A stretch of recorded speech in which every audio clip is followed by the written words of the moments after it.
Hello po sa lahat! May libre palang konsultasyon, lab test at gamot sa loob mismo ng SSS. Pero parang marami pa ring Pilipino ang hindi pa nakakaalam nito. Mga ka-update, may isang balita na napansin ko na posibleng malaking tulong lalo na sa mga senior citizens at sa mga pamilyang nahihirapan sa gastos sa gamot. Alam niyo ba na may bagong serbisyong inilunsad sa loob mismo ng isang SSS branch na nakatuon sa health services? Sa unang tingin, parang normal na medical service lang siya. Pero nung nalaman ng iba kung ano ang mga pwedeng makuha dito ng libre, doon naging interesado ang maraming tao.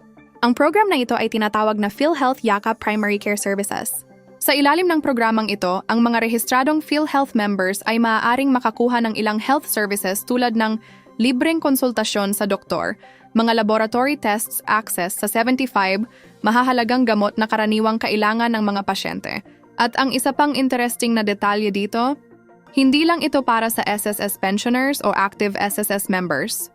May pagkakataon din na pwedeng mag-avail ang walk-in patients, basta sila ay rehistradong miyembro ng PhilHealth. Unang inilunsad ang programang ito sa SSS Diliman Branch sa Quezon City noong March 12.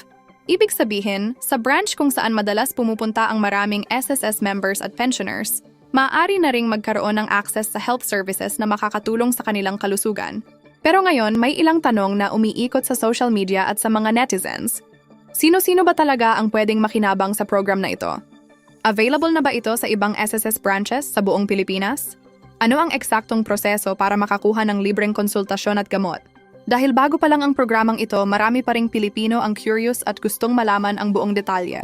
Lalo na dahil malaking tulong ito para sa mga senior citizens na madalas kailangan ng check-up at maintenance medicines, mga pamilyang limitado ang budget para sa gamot, mga miyembro ng PhilHealth na kailangan ng regular health consultation.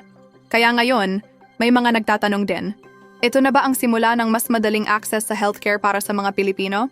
Posible kayang magkaroon nito sa lahat ng SSS branches sa buong bansa?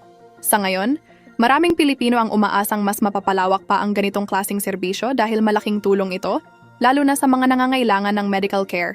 Ikaw ngayon mo lang ba nalaman ang tungkol sa programang ito? O may kakilala ka na bang nakapag-avail ng ganitong serbisyo?